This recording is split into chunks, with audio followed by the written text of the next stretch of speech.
Folks, you've probably just heard an obnoxious American voice telling you it's being recorded, but I think the main thing I want to tell you is welcome to the room. You can see people trickling in, which is great to see.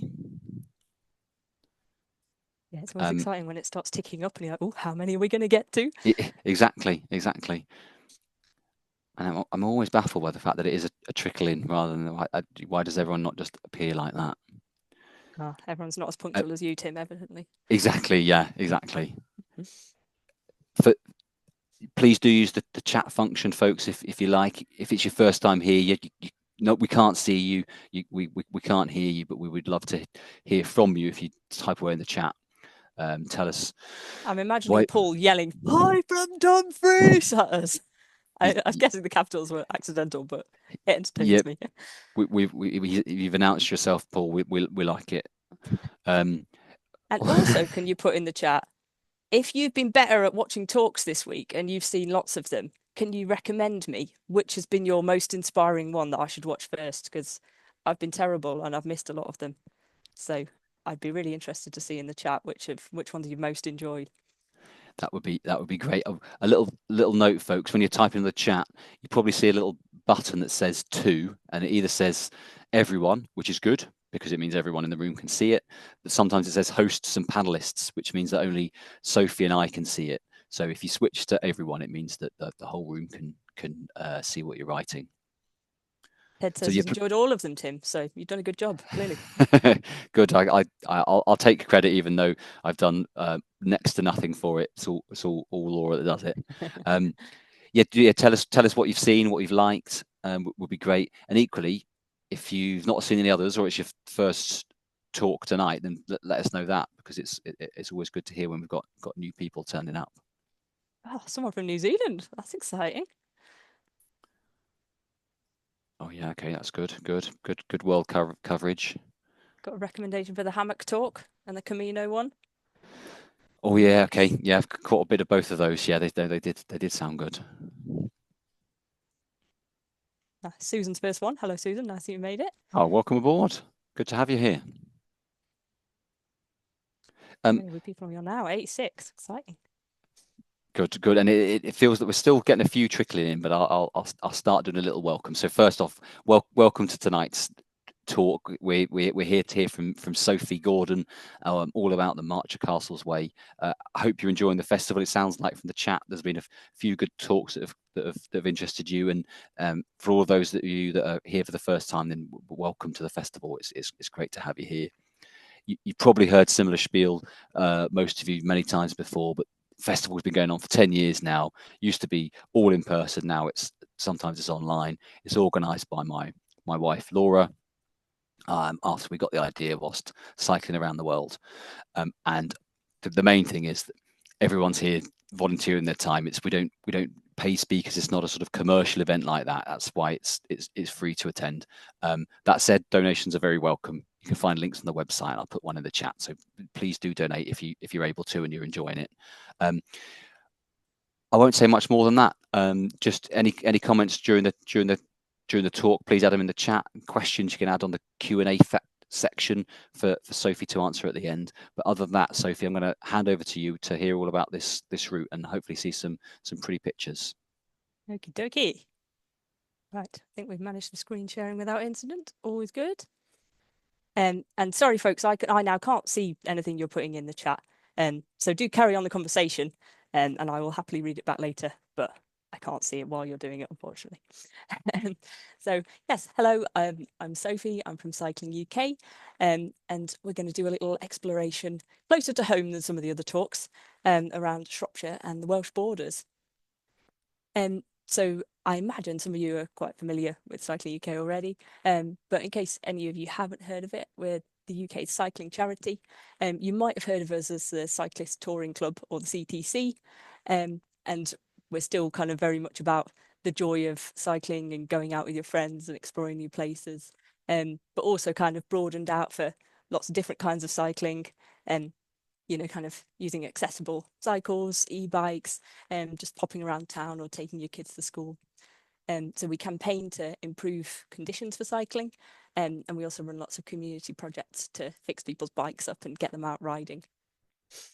And I had the pleasure of actually coming to the touring festival in person last year, which was really lovely. I'd only ever done the online one before.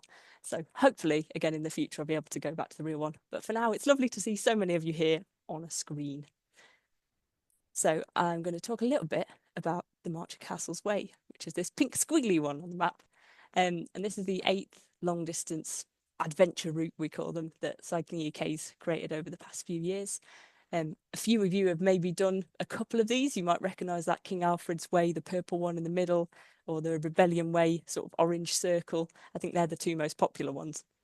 And then there's that blue squiggly line, Shropshire Hills in North Wales, that I talked about at the festival last year.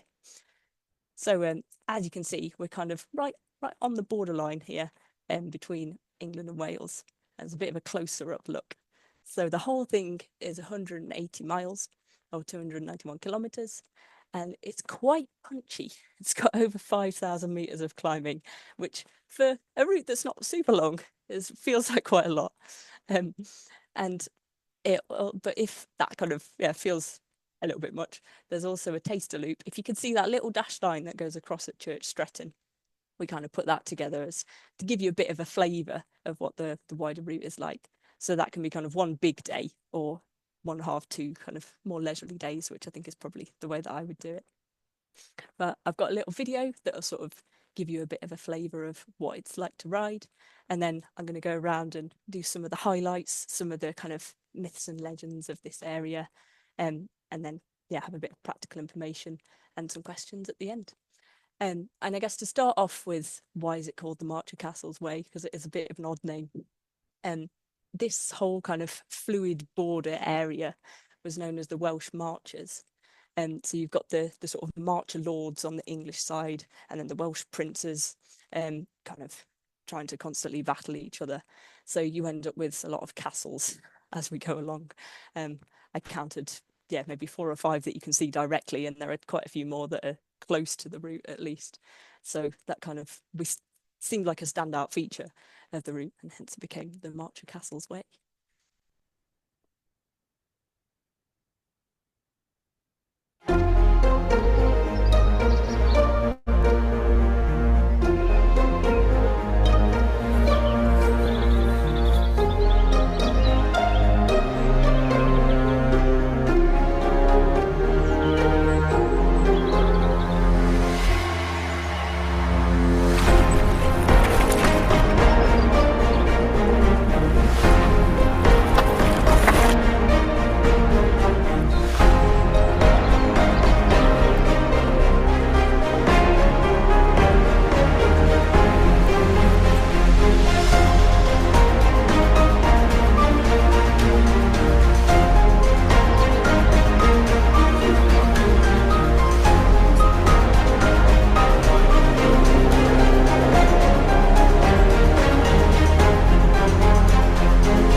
Always have to just wait until the lovely bird song finishes at the end.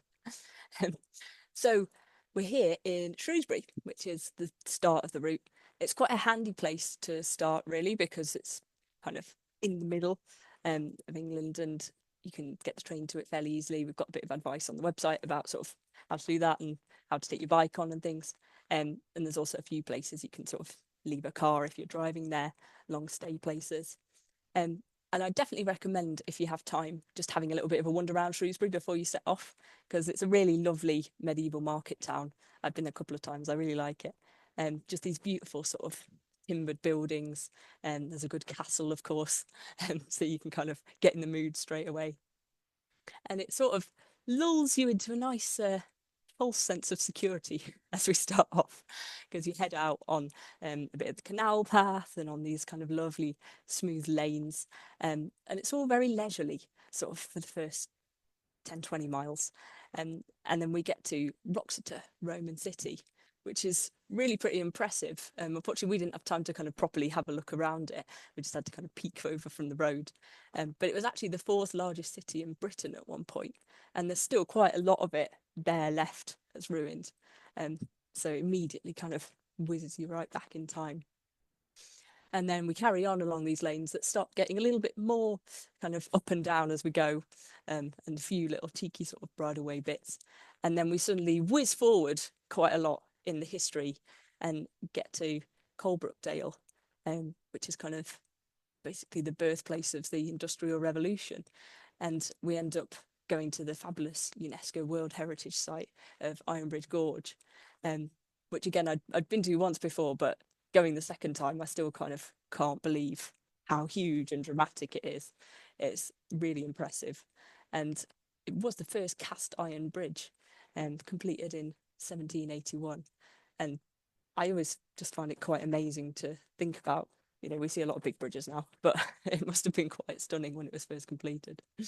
Um, and it's one of those where you don't want to eat too much at the cafe when you have your nice stop in Ironbridge, because you've got a nice climb to winch yourself out of along the way.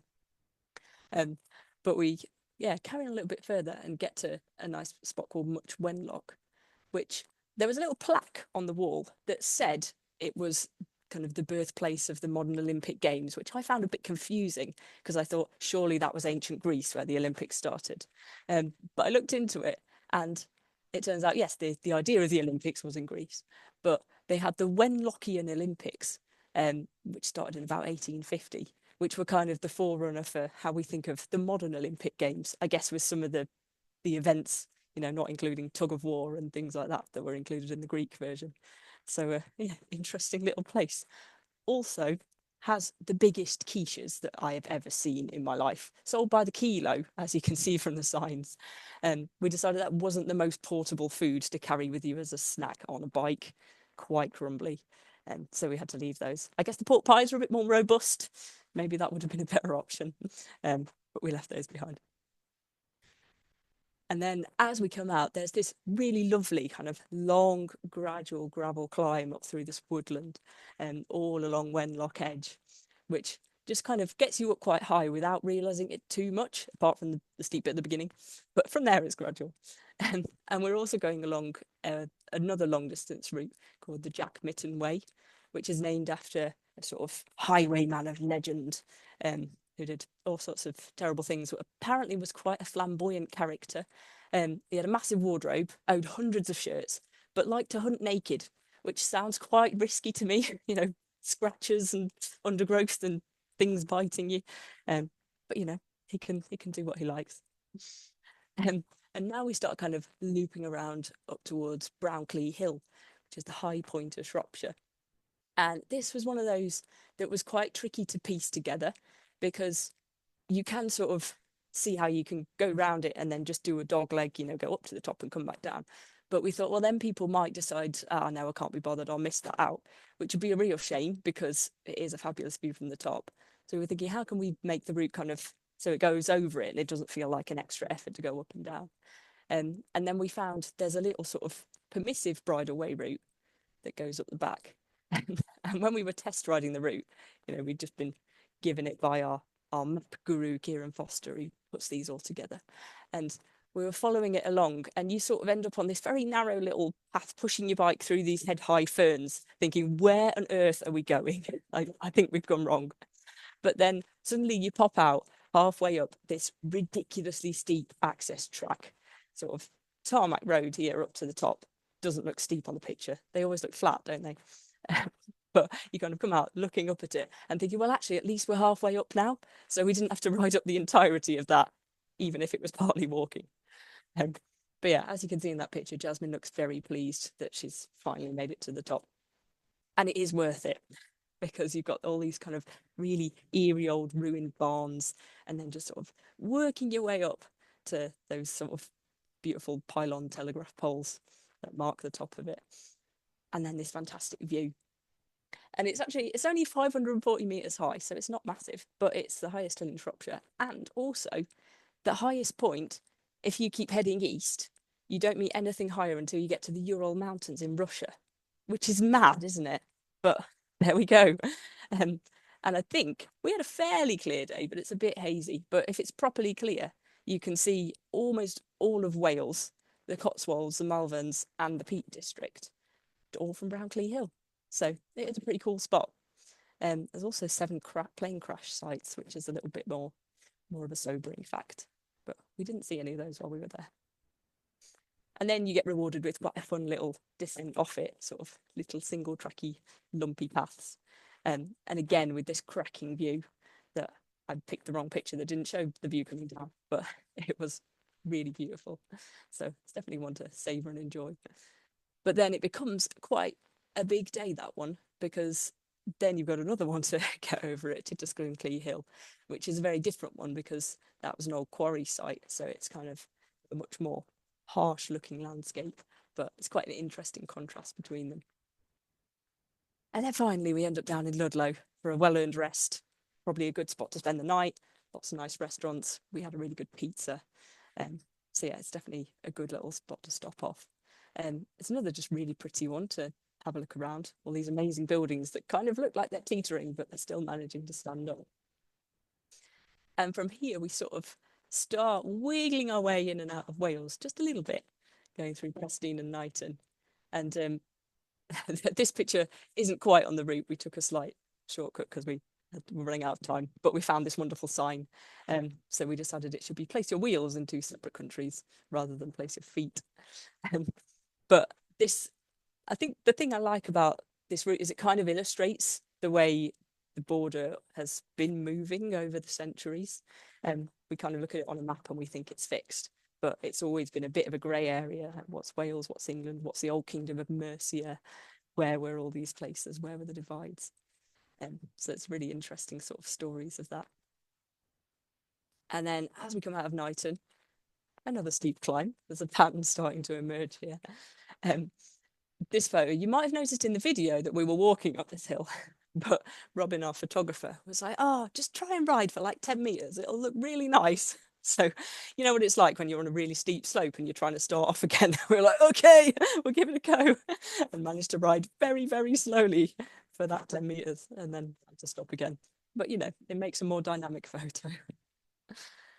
And so finally we get up to Offers Dyke, which you can kind of see better on this from this angle than you can on the ground, actually, just like how vast this whole embankment is. Which again used to at one point mark the border when it was used to be the Mercian King Offa.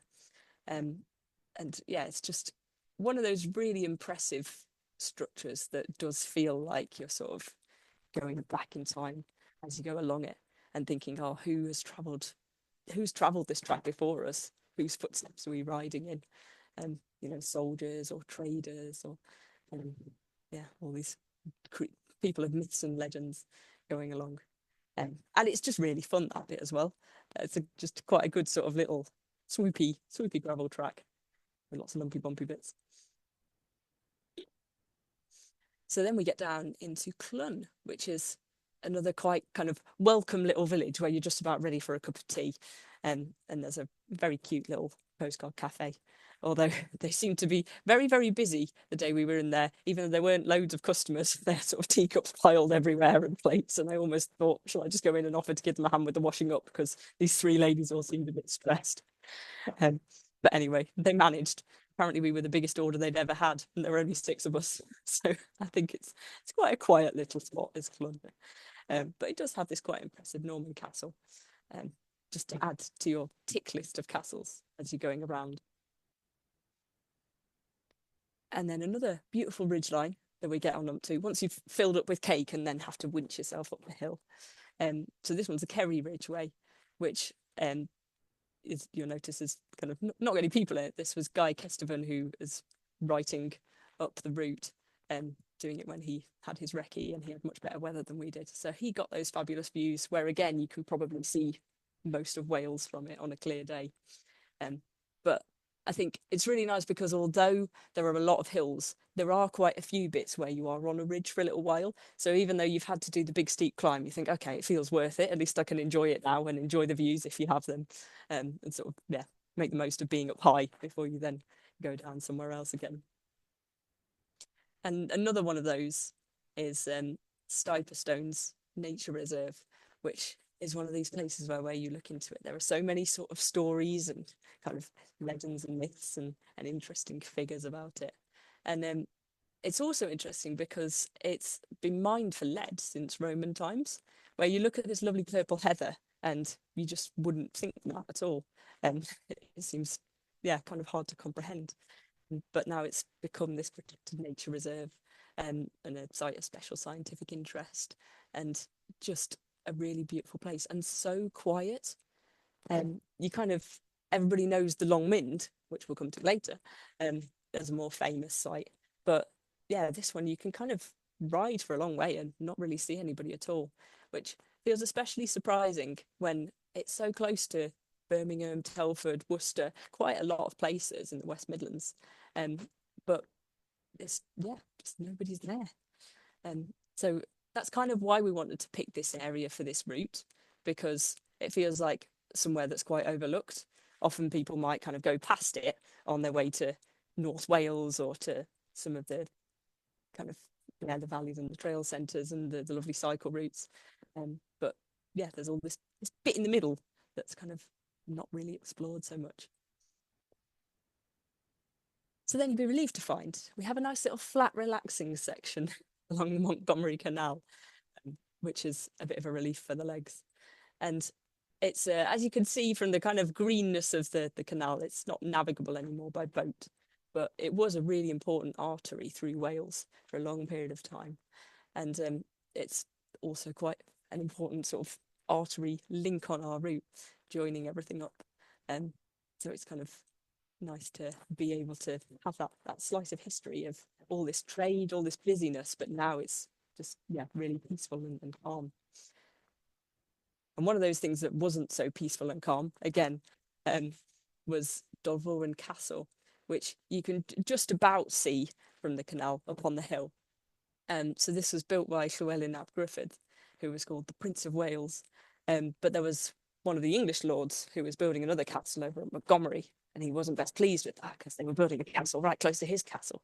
So Dolvoren Castle was besieged, and I don't know how much of the damage that you can now see was done during that siege, but I imagine it's deteriorated a bit since then. But it really kind of illustrates to you how brutal a lot of this conflict was, just back and forth along the borders.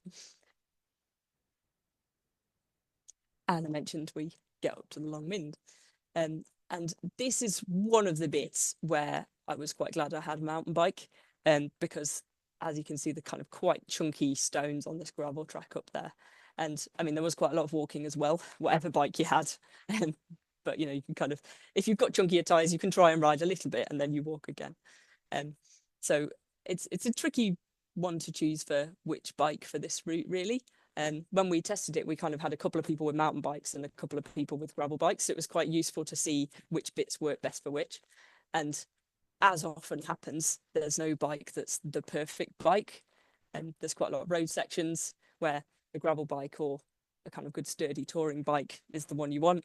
But then there's a few bits like this where it's just nice to feel a little bit more confident if you've got a mountain bike and you think, oh, I can ride a little bit more than I would be otherwise. So it's always a compromise. And so now we kind of come back to, oh, the thing I forgot to mention about the Long Mynd was apparently there is a fabulous view from the top of that one as well. I can't verify that because it was complete white cloud when we went up there, so we didn't see any views at all. Um, but it was quite kind of moody and atmospheric just going there through the fog, and then you see, you know, one little walker figure emerge from the mist and go along this track. Um, and we did actually have one point where we were planning to take the route down Carding Valley, which one or two of you might know. It's a really beautiful National Trust site, and kind of quite a steep gorge.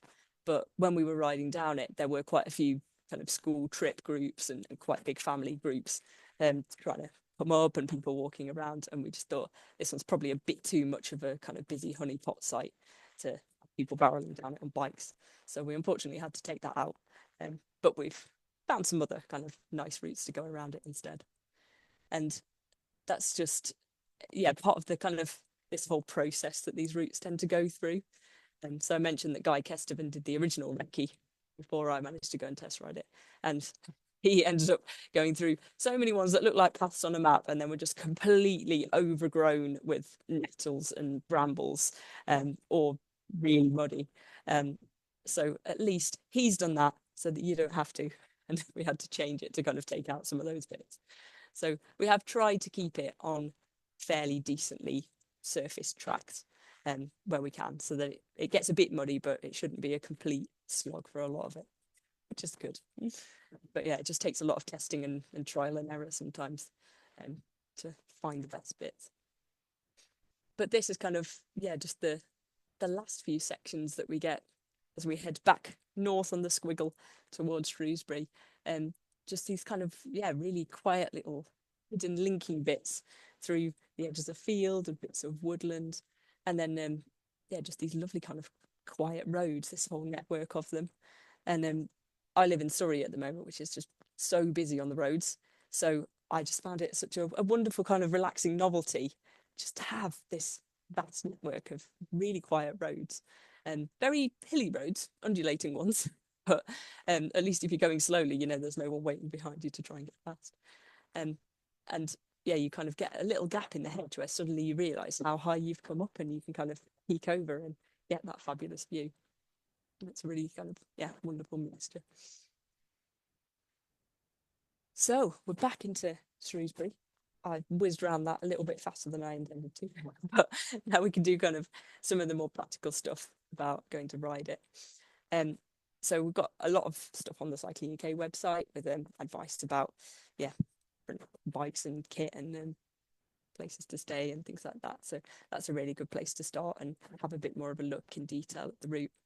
And as I mentioned, that kind of top northeast little blob is where the shorter option is. And we're going to put together a few more kind of shorter loops that link onto it as well. I think it worked quite nicely to stay in Church Stretton in the middle and sort of do little flower petal loops if you didn't want to do it as well, all as one continuous one. And I think in terms of how many days to do it, I'd say about 4 would be a good kind of good measure, which probably seems like quite a lot when it's about 180 miles, but it's one of those where you do 40 miles and you're like, yeah, that was a big day just because of the amount of climbing.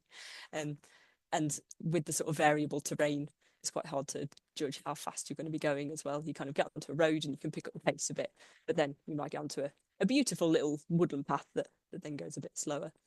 And I remember one of the days, I think it's that one where there was the picture of the really steep climb, where we got up onto Offers Dyke and we thought, oh, we've been going for, 2 or 3 hours. We must have done a decent distance. And we realised we'd done 5 miles.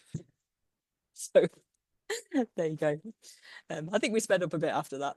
So that was a relief. But it can be quite unpredictable. And it's quite remote. And on the hilltops in some of the places, it's quite exposed, even though you're not really that far from places. It's definitely worth kind of being prepared for a bit of wind and weather. As we found when we were going up the Long Mynd, it suddenly kind of got that really cold, mizzly, damp wind. Yeah, so you've got to mop up if you need to. I guess it's worth mentioning that because it's a loop, obviously you can ride it whichever way you want to, or sections of it, or whichever works for you. I've described it going around clockwise, and we kind of planned it with that in mind, just in terms of going up things and then this view appearing, or being able to climb on a smoother surface and then descend. So it kind of works well that way, but it works equally well the other way. And the other one I was going to mention was about e-bikes, because it could be pretty helpful to have one. And if you're staying overnight in places, then you'd definitely be able to charge it up. You just got to be a bit careful with the battery, because if you're using it on that turbo mode all the time on the climbs, then it'll run out pretty quickly. As long as you don't do what one of the ladies who rode with us did, which was put a can of drink in a bag that then split when she went over a bumpy bit and got the charger wet, and then wouldn't work. So she was left for the last day and a half riding an electric bike without the electric bit, which is just a really, really heavy mountain bike.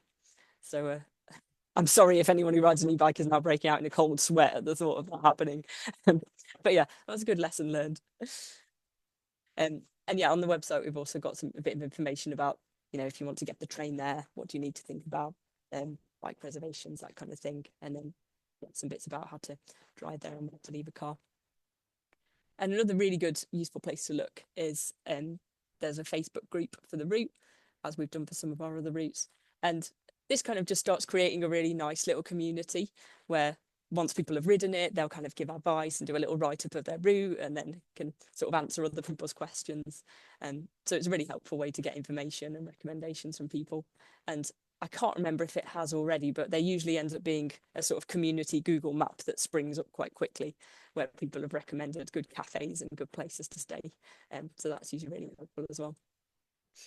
And as I mentioned, Guy Kestevan, who originally test rode the route, he's also done some really good YouTube videos. I think there are 3 of them, where he kind of talks through some of these like great stories and legends and the landscapes and lots of interesting facts. It always amazes me how he manages to just kind of breeze his way up a hill while chatting the whole time.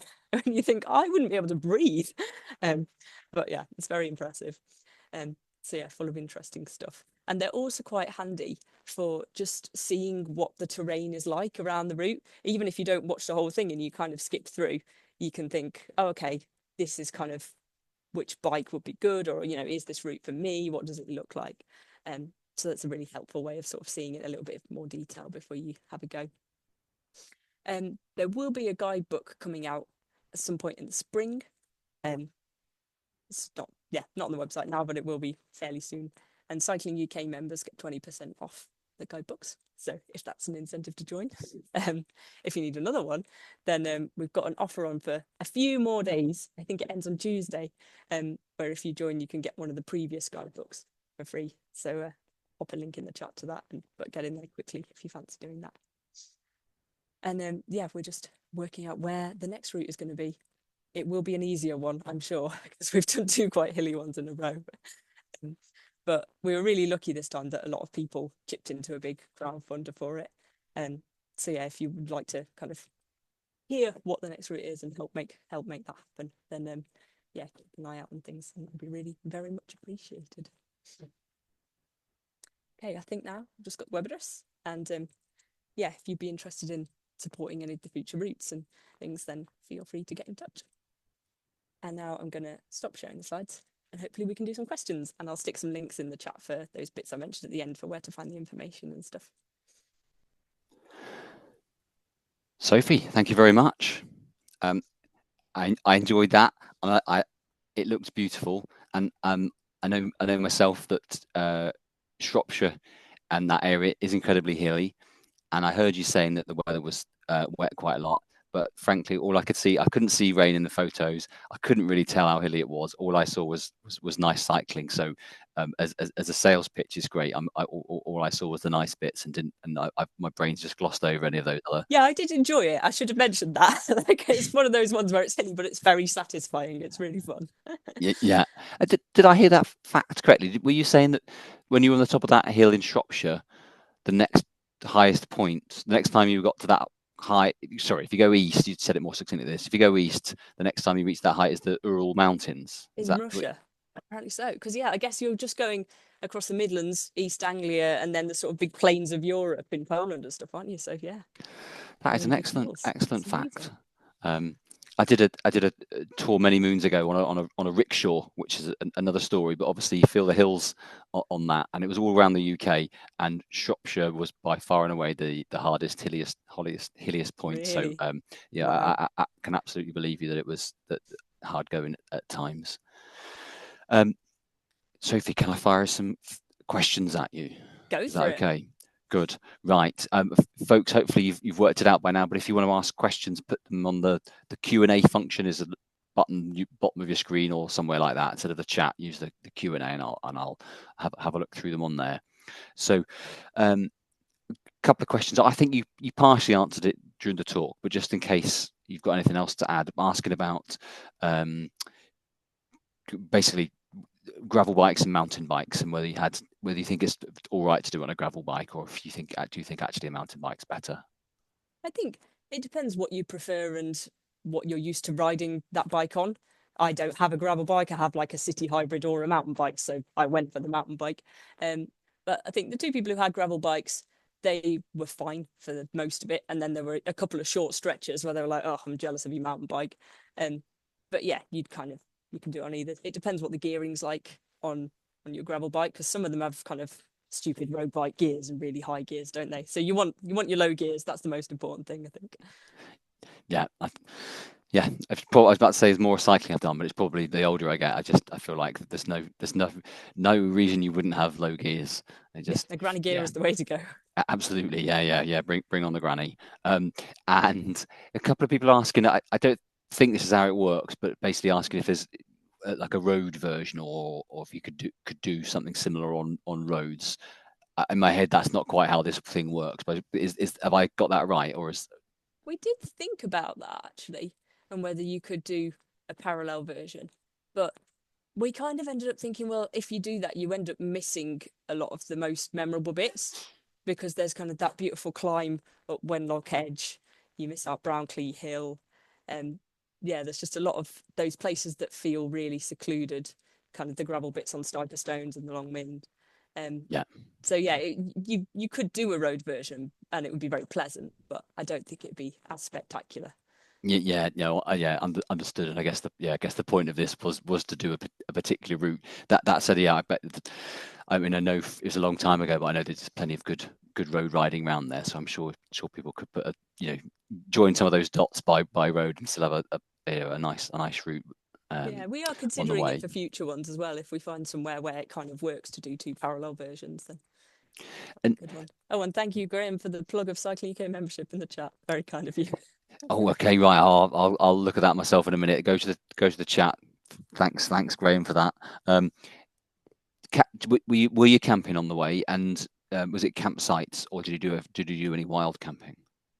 Um, where did we stay? I'm trying to remember now. We stayed in one place that was a bit of a glamping one where they had yurts and stuff, which I think they don't normally do one night stays. So there's no point in mentioning that one because it doesn't work. Um, where else did we stay? I should have known people would ask this, and it's completely gone out of my head. Um, but yeah, there are options for sort of there's B&Bs and places in the little towns and villages, and there are quite a few campsites around. I just can't remember where they were. Or there's a youth hostel somewhere. Can't remember which bit where it is, but Okay, yeah, somewhere where you go to near Much Wenlock. There's a youth hostel there as well, which look quite nice. yeah. Um, and on the topic of recommendations, someone's asking about any good food place recommendations. If you've got any off the top of your head, fire them off, or I can ask you another question and come back to that later while you have a minute to think. The little cafe that I mentioned in Clun. I hope this sounds better now, Kathy. You said I've gone a bit quiet. Um, yeah, that little cafe was very nice. It was very small and they were very busy. I think there used to be two cafes and now there's only one, so everyone was going to that one. And I would just warn, if you go to the cafe in Clun, the man who lives next to it really doesn't like people leaning bikes against his wall. We've got some grumpy tapping on the window, so don't do that. Um, but yeah, lots of good places in Ludlow. Um, I think it was Sourced Pizza that we went to. That was really good pizza. Um, yeah, quite a few others. Okay. Um, I, I want to go to that cafe, and the two things I would definitely do is act as if I was gonna park my bike on the wall, just to get the guy out of his chair, and then not do it. Um, and I love like a small town cafe where if they get more than one customer, they sort of get Get into a a bit bit of a flustered. Yeah. yeah. I really enjoy that. Yeah, that always brings a smile to my face. Um, someone's asking if the route's signposted. I think it's not a signposted route. Is that right? No, yeah, I should have mentioned that actually. It's a good question. Um, we've just done this as an online one where you can find the map and you can kind of download the route file for it, mainly because it takes a very long time to get a route fully signposted. You have to get permission from all of the landowners along the way.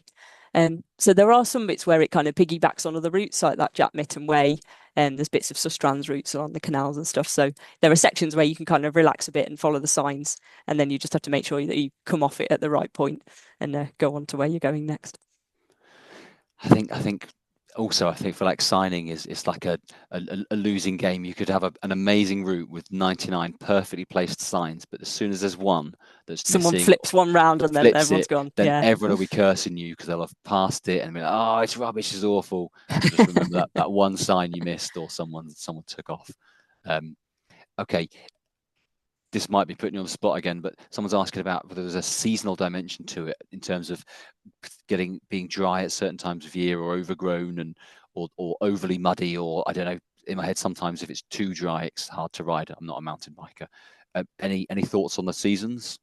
Yeah, I don't think this one would have a problem with being too dry. I know in parts of Surrey and in Suffolk where they have really sandy soil, it can definitely be too dry. Um, but no, this one, yeah, summer, I think most of spring and autumn, you'd be all right. There were a few bits where there were a couple of kind of tracks along the edges of fields which were quite muddy and lumpy, which I can imagine if that was wet, it would be a bit slippery. Um, but as I said, most of it we've tried to keep it on kind of fairly decent gravelly surfaces where it's off road. Um, so yeah, as long as it's kind of, I reckon any time kind of spring to autumn should be a Okay. good one.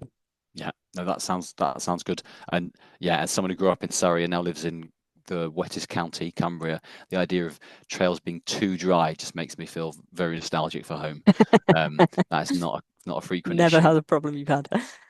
You mentioned about the route, the being you can download the route. Is it? I guess it's like a GPX file, and do people pay for that, or is that free? No, so that's freely available on the website. You can just download it and use it. I quite like a sort of map app on my phone because then you can zoom in and out and see what else is around. But yeah, I know a lot of people have the sort of bike computers and navigate it that way. So various options. Yeah, no, I've not quite got to bike computer stage. I feel like if I had one and I went to the trouble of setting it up, I'm sure it'd be a great thing. But it's usually like on the train now. Oh, I've not got the file yet. I'll download it and work from I there. find that, yeah, the people with the proper bike computers, it tells you how that when you've got a big climb coming or how far up it you are. And I'm just like, sometimes I don't want to know. I just want to follow my little red line. Don't tell me that. Absolutely, yeah, no, absolutely. I think there's a lot to be said that for that. I'd often find, yeah, if I knew a big climb was coming up, or even if I didn't know it was big, it was just described as big, I'd be nervous. And other times, you suddenly realise you've done an equivalent hill and without really noticing. So I Yeah, yeah. think there's something to be said for that. Um, Someone else is asking about the difficulty of it and difficulty and quality, and compared to the King Alfred's Way, but perhaps just so that was the question, but also just in general, compared to all your other routes, where does this sort of sit on the spectrum? And any other recommendations for, I don't know, easier ones or the most gnarly of them all? Yeah. Um, so I'd say in terms of kind of cycling UK long routes, I think this and Trowserori in North Wales are kind of the upper end of the spectrum. Mainly in terms of kind of steep climbs and like very short, more rocky sections, but all of them that you could get off and walk if you didn't feel comfortable with it. And I wouldn't say there's big bits where you need to be a great mountain biker to manage them. Um, but yeah, and then I'd say King Alfred's Way is probably the next one down. And then there's a few easier ones like the Rebellion Way in Norfolk or the Canty Way in Kent, which are both kind of slightly more leisurely options if you want a longer trip, but without so much climbing. Thank you. I mean, I can vouch for the Rebellion Way. We did some of that. I mean, the weather was appalling. We took the Cumbrian weather with us, but I suspect that if it wasn't for that, then it would have been a breeze. And now I'm sure Norfolk's supposed to be the driest place in the UK, Tim. I think it is. I think it is. Yeah, and I think even when we were there, the rest of the UK was dry. It was literally just one of those cartoon grey clouds that just followed us around for a week. That's just the way it goes sometimes. Now, probably someone's asking about how Sustrans and Cycling UK interact, or if indeed you do, and is that something you know anything about? Any comments or insights on how those two bodies work together or not? Yeah. So on the campaigning side, we do quite a lot of stuff together. Because we're all sort of asking for more investment in new cycle routes. And then the way I tend to separate it out is then Sustrans hopefully build and create the new routes, and then our job is to get people to use them, sort of do those projects to get them feeling confident to ride.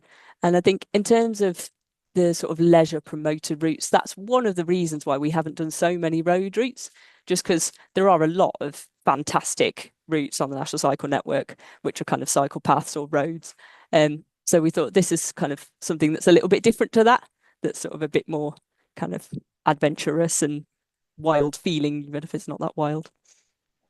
Absolutely. I think it's you've got like into like a real sweet spot for them because like you say, there's loads of road routes, and in truth, any route you plan, it's by definition it's going to be on roads, and therefore it won't. It's hard to be that amazing because it's there'll be lots of people would have cycled it all before, and equally, I'm sure there are lots of hardcore mountain bikers who are off doing really really tough stuff, but doing a tour that's off road but doesn't require technical stuff. I think that's great. I mean, it appeals to me, and I imagine all these people here, and I think it's like until recently a bit of an untapped reservoir of ideas. So I think it's great that you're doing these.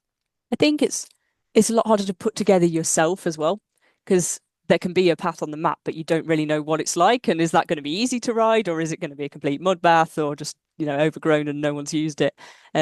Whereas if you're looking at quiet roads on the Ordnance Survey map, then you think, well, that's going to be probably tarmac and it's going to be a lane and fairly narrow, and you kind of have much more of an idea of what you can link Yeah, together. So it's a bit easier. yeah. Um, Sophie, thank you so much for giving up your time this evening. I appreciate it's your day job, so as well as something you're doing for us on a Saturday night. So that's really really especially kind of you. Yeah, it's got me excited about doing it, and I can tell from the chat that lots of other people are, or I suspect will be Excellent. getting their maps and their GPX files ready to ride it themselves. I look forward to see everybody riding it. And yeah, I um, suppose if people have heard any of these other routes mentioned and it's piqued your interest, then I think the previous talks I've done are on YouTube, aren't they, Tim? Probably. absolutely, So you yeah, can they go back are. and have a look.